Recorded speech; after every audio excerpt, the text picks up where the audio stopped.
The task of the drafting committee would have been a very difficult one if this Constituent Assembly has been merely a motley crowd, a tessellated pavement without cement. There would have been nothing but chaos. These are the words of Dr. Babasaheb Ambedkar, father of the Constitution of India. But do you know, our Constituent Assembly is also criticized? Let us understand the criticism of the Constituent Assembly. Number 1. Not a representative body. The critics argue that Constituent Assembly is not directly elected based on the universal adult franchise. Now, what is universal adult franchise? We have come across this term several times. Students, you need to understand it.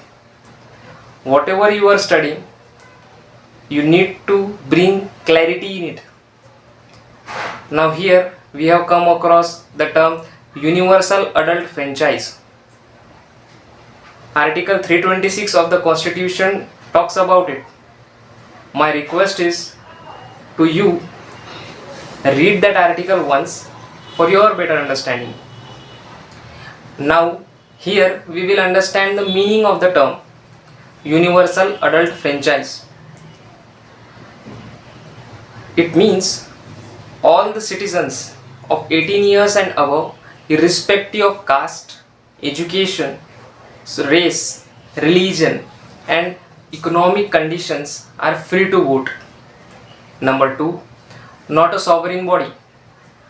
The critics argue that Constituent Assembly was not a sovereign body but dependent on the British government. For example, the formation of the Constituent Assembly was under the British plan, the Cabinet Mission Plan of 1946. Likewise, the critics are criticizing the Constituent Assembly. Number 3. Time consuming.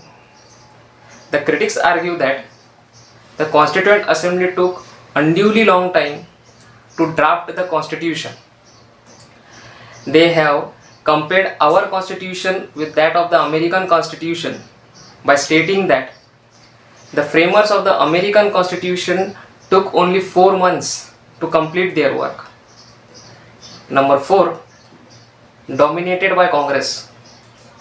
The critics charged that Constituent Assembly was dominated by the Congress party.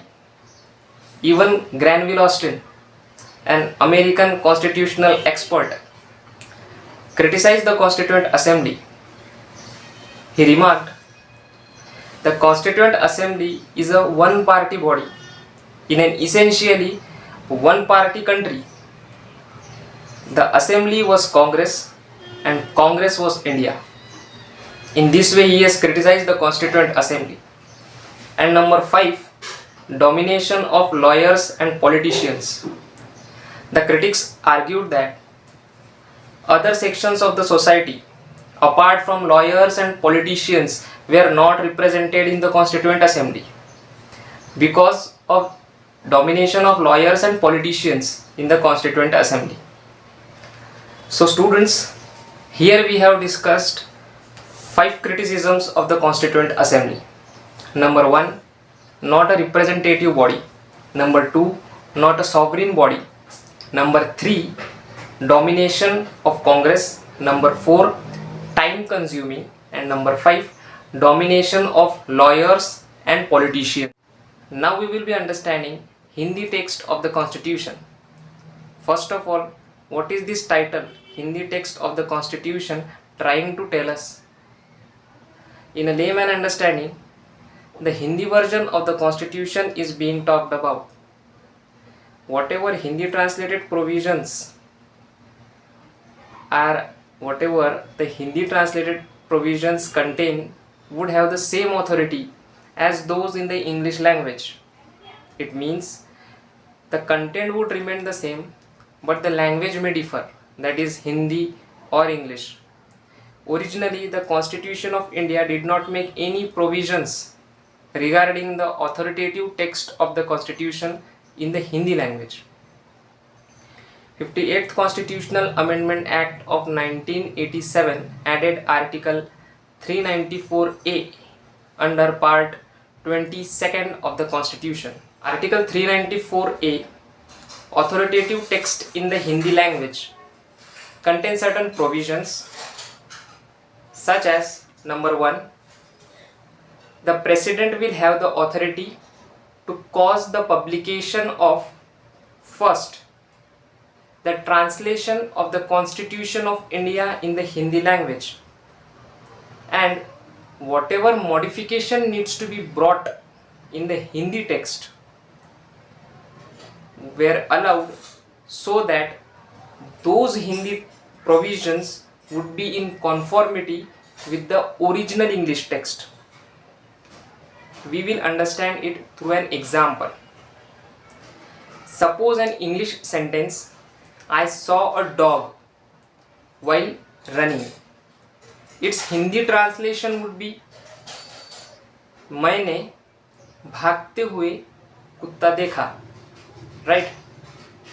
Again it can be said in a different way, right? जब मैं भाग रहा था मैंने कुत्ता देखा. Right? Here, which Hindi sentence is in more alignment with the original English sentence? That is sentence second.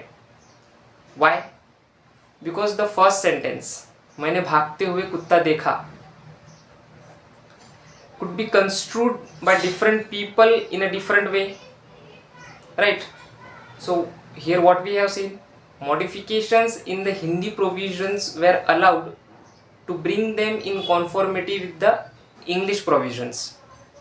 Dear students, if you are confused with this part, watch this part of the video again for your understanding.